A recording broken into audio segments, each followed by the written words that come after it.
Ayo membaca. Benda-benda di sekitar kita. Apakah benda itu? Manusia, hewan, dan tumbuhan merupakan benda. Batu, gelas, dan buku juga benda. Dapatkah kamu melihat perbedaannya? Manusia, hewan, dan tumbuhan merupakan benda hidup. Sementara batu, gelas, dan buku merupakan benda mati. Benda adalah segala sesuatu yang menempati ruang dan mempunyai massa. Massa benda diukur dengan cara ditimbang. Manusia, hewan, tumbuhan, batu, dan buku menempati ruang. Benda-benda itu juga dapat ditimbang. Bagaimana membedakan benda dengan bukan benda? Apakah cahaya termasuk benda? Bagaimana dengan panas? Cahaya dan panas bukanlah benda. Cahaya dan panas tidak menempati ruang. Cahaya dan panas tidak dapat ditimbang. Selanjutnya, ayo mengamati. Kamu telah membaca wacana tentang benda. Amatilah gambar-gambar di bawah ini. Lingkarilah pada gambar yang bukan termasuk benda. Panas api unggun bukan termasuk benda. Minyak goreng termasuk benda. Cahaya lampu bukan termasuk benda. Ember termasuk benda. Es termasuk benda. Balon termasuk benda. Suara bukan termasuk benda. Radio termasuk benda. Hewan termasuk benda. Kamu sudah dapat membedakan benda dan bukan benda. Perhatikan benda-benda di sekelilingmu. Benda-benda mempunyai warna, bentuk, dan ukurannya tersendiri. Benda-benda dapat dikelompokkan berdasarkan sifat fisiknya. Sifat fisik benda, misalnya warna, bentuk, kekuatan, wujud, atau ukurannya. Ukuran. Benda yang ada di sekitar kita mempunyai beragam ukuran. Ada yang besar dan ada yang kecil. Ada yang panjang dan ada yang pendek. Seperti pada gambar terdapat lemari, ban, kursi, dan buku. Semuanya memiliki ukuran yang berbeda-beda. Bentuk. Benda-benda di sekitar kita mempunyai beragam bentuk. Perhatikan bentuk-bentuk benda di bawah ini. Bola berbentuk bulat. Rambu-rambu lalu lintas berbentuk segitiga. Dompet berbentuk segi empat. Jam berbentuk segitiga. Figura berbentuk segi empat. Batu berbentuk tidak beraturan. Papan catur berbentuk segi empat. Warna. Benda di sekitar kita mempunyai beragam warna. Perhatikan warna-warna benda di bawah ini. Tempat pensil memiliki warna biru. Gelas memiliki warna abu-abu. Tinta memiliki warna ungu. Pensil memiliki warna jingga dan ungu. Penghapus memiliki warna jingga dan abu-abu. Selanjutnya, bersama kelompokmu, perhatikan benda-benda di sekitar kelasmu. Kelompokkan benda-benda tersebut. Kamu boleh mengelompokkan berdasarkan ukuran, bentuk, ataupun warna. Tuliskanlah alasan pengelompokan yang kamu lakukan.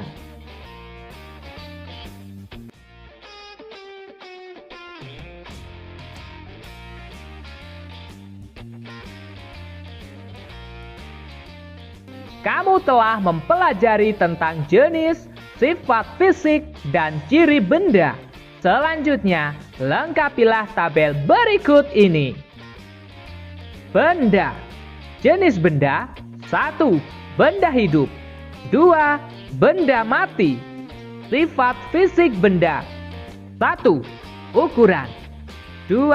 Warna. 3. Bentuk. Ciri-ciri: 1. Mempunyai massa. 2. Menempati ruang. Berikutnya, ayo mengamati. Apakah kamu pernah melihat benda-benda di bawah ini? Ada penggaris, meteran pita, meteran roll, meteran saku. Benda-benda di atas merupakan kelompok dari keanekaragaman jenis benda. Benda-benda di atas dikelompokkan menurut fungsinya, yaitu alat untuk mengukur. Setiap alat ukur mempunyai satuan. Perhatikan satuan pada alat ukur di bawah ini. Satuan yang dipakai pada penggaris adalah sentimeter. Coba cari tahu satuan yang digunakan pada alat ukur lainnya. Misalnya, meter pada alat ukur meteran dan milimeter pada alat ukur jangka sorong. Sekarang tuliskan satuan panjang yang kamu ketahui pada kotak di bawah ini. Misalnya, kilometer, hektometer, dekameter, meter, desimeter, sentimeter, milimeter. Selanjutnya, ayo berlatih. Bagaimana cara menggunakan penggaris untuk mengukur? Tentukan hasil pengukuran pada gambar benda-benda di bawah ini. Cara mengukur menggunakan penggaris adalah: kita letakkan ujung benda pada angka 0. Lalu, kita lihat ujung yang lainnya berada di angka berapa. Mari kita coba. Penghapus. Ujung sudah berada di angka 0. Lalu ujung satunya berada di angka 3. Maka panjang penghapus 3 cm. Krayon warna hijau. Ujung krayon sudah berada di angka 0. Lalu ujung satunya berada di angka 7. Maka panjang krayon 7 cm. Krayon warna biru.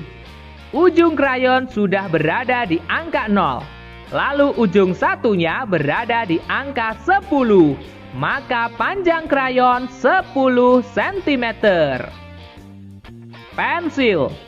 Ujung pensil sudah berada di angka 0.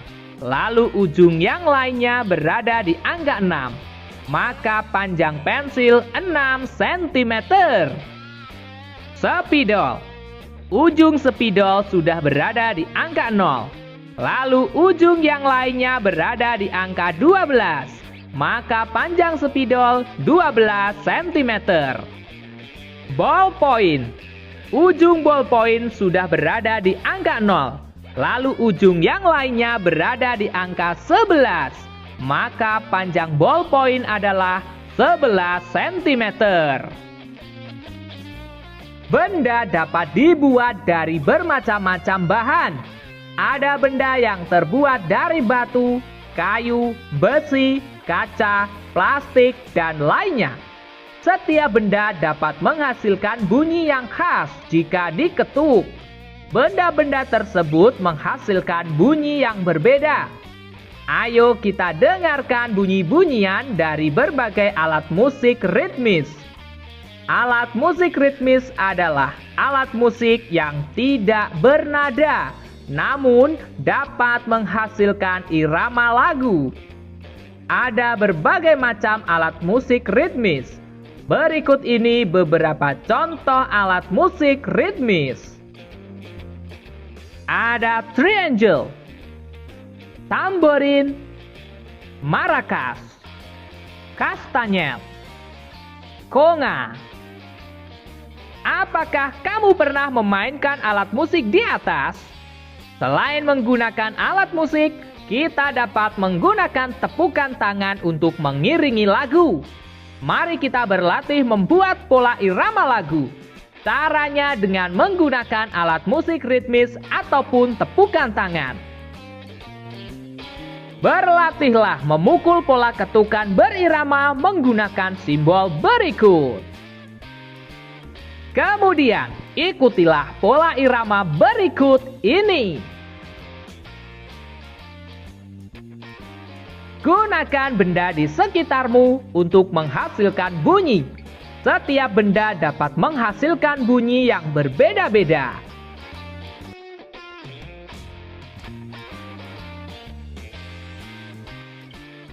Sekarang, mari kita bernyanyi lagu teka-teki ciptaan Ibu Sud. Kalian bisa mengiringinya menggunakan tepukan tangan.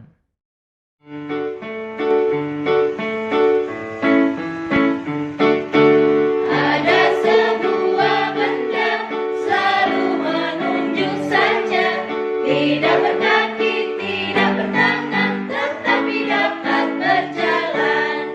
Kikuk, kikuk, kikuk, kikuk, kikuk.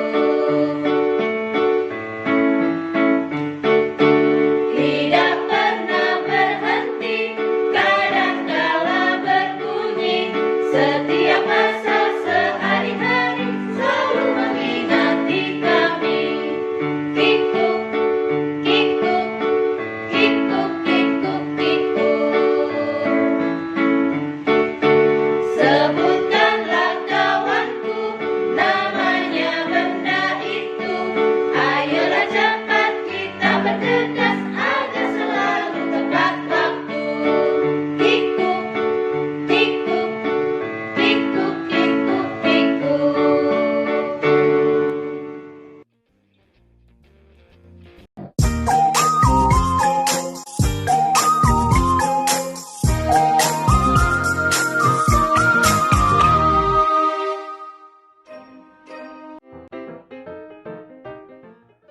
Benda terbuat dari berbagai bahan dasar.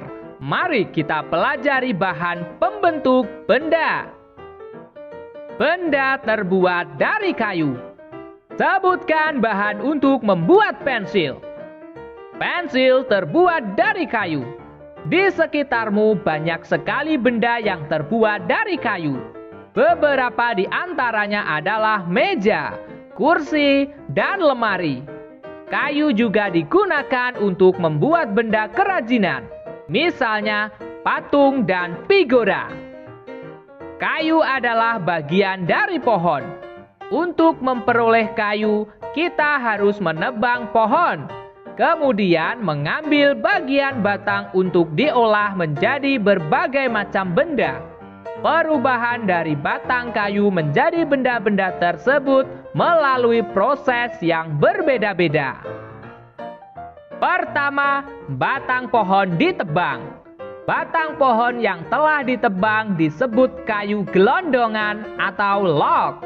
Kemudian, log dikirim ke pabrik atau pusat penggergajian.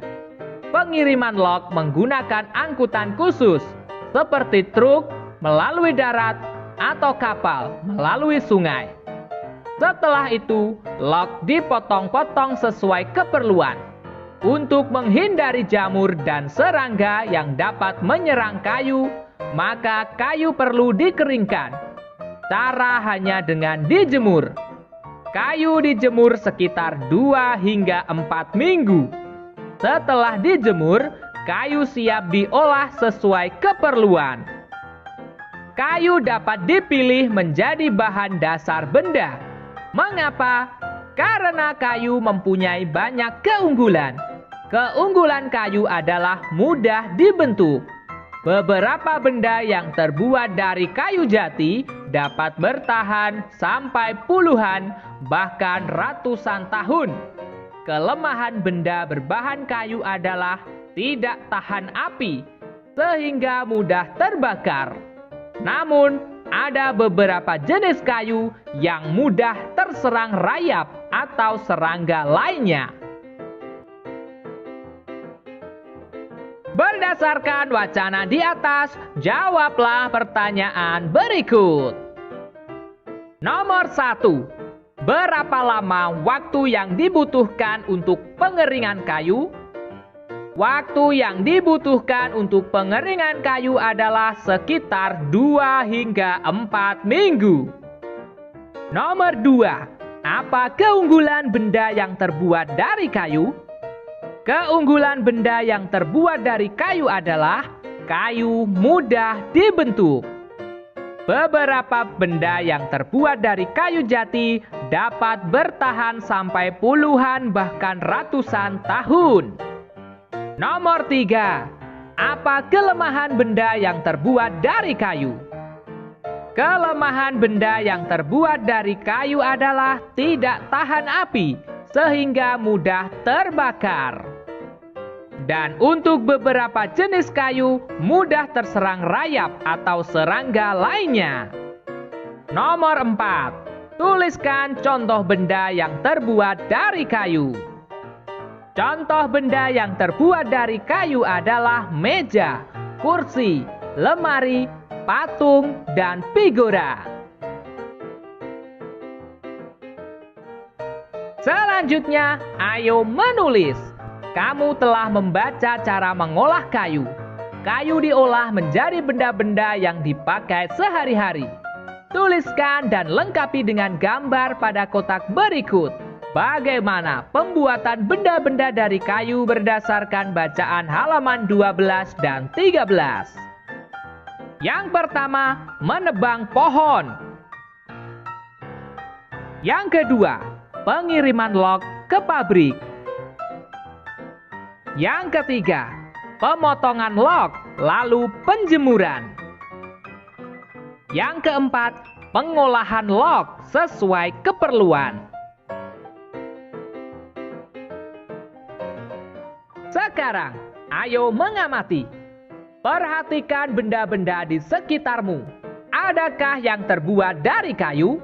Tuliskan hasil pengamatanmu di kolom yang telah disediakan. Misalnya, nomor 1, nama benda, meja, kegunaan benda untuk meletakkan sesuatu. Nomor 2, nama benda, kursi, kegunaan benda, tempat untuk duduk. Nomor 3, nama benda, lemari, kegunaan benda untuk menyimpan pakaian. Nomor 4, nama benda, pensil, kegunaan benda untuk menulis. Nomor 5, nama benda, meja pingpong, kegunaan benda untuk bermain pingpong. Nomor 6, nama benda, papan catur, kegunaan benda untuk bermain catur.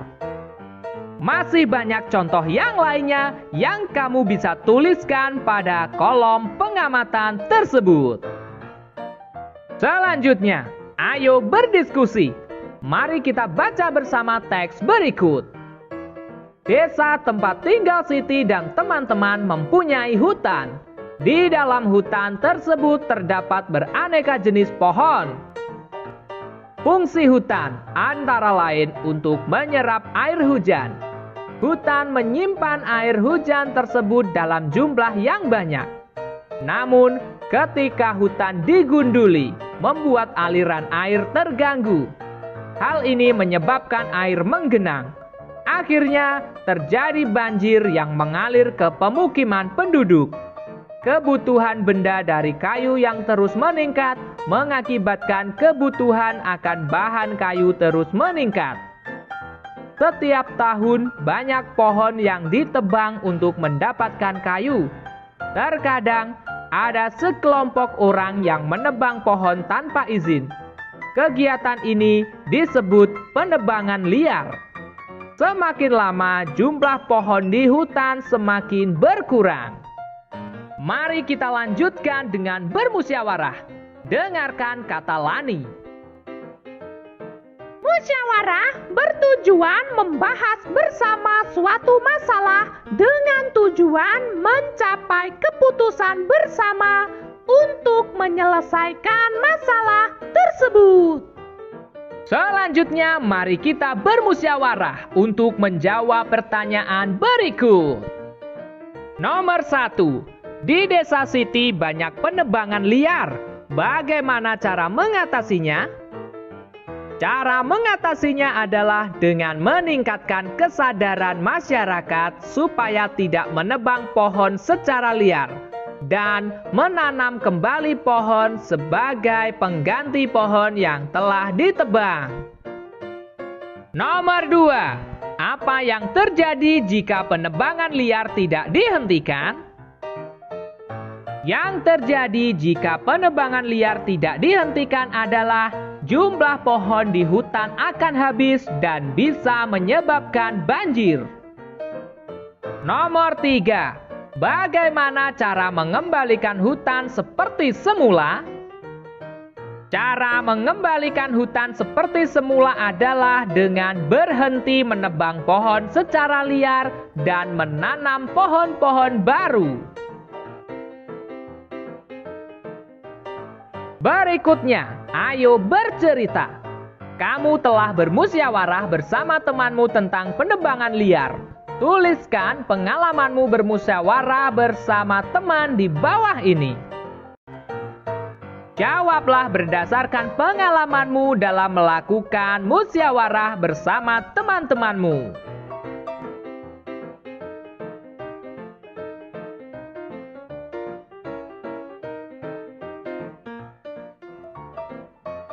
Berikutnya, musyawarah merupakan salah satu cara untuk mencari keputusan bersama.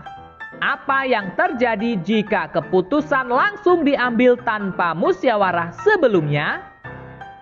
Ayo kita diskusikan bersama mengapa perlu musyawarah dalam mengambil keputusan bersama. Musyawarah perlu dilakukan supaya hasil keputusan merupakan persetujuan bersama dan tidak ada pihak yang merasa dirugikan dengan keputusan tersebut.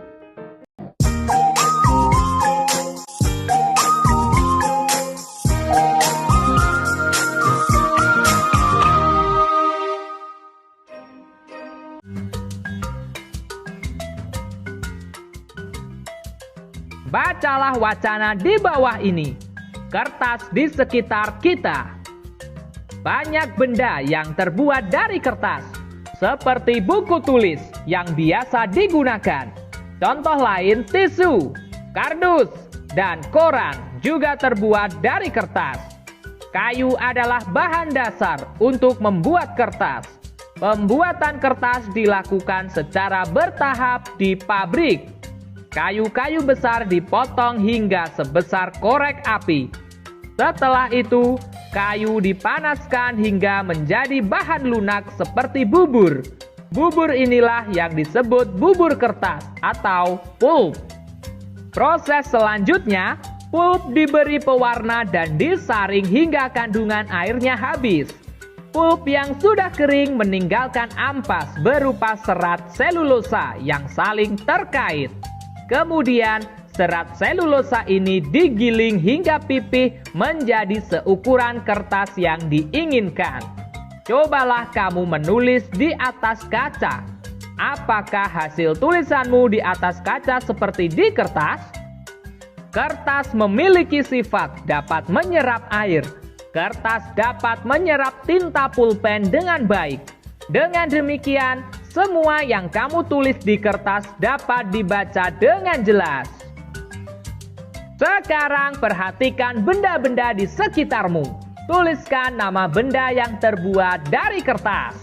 Misalnya, amplop, majalah, komik, kerajinan tangan, karcis, kupon, nota pembelian, dan masih banyak contoh yang lainnya. Berikutnya, ayo berdiskusi. Sebuah fakta menunjukkan kalau kita menghemat 1 ton kertas, berarti kita menghemat 13 batang pohon besar. Fakta yang luar biasa. Apa yang bisa kita lakukan untuk menghemat kertas? Coba kalian temukan jawabannya.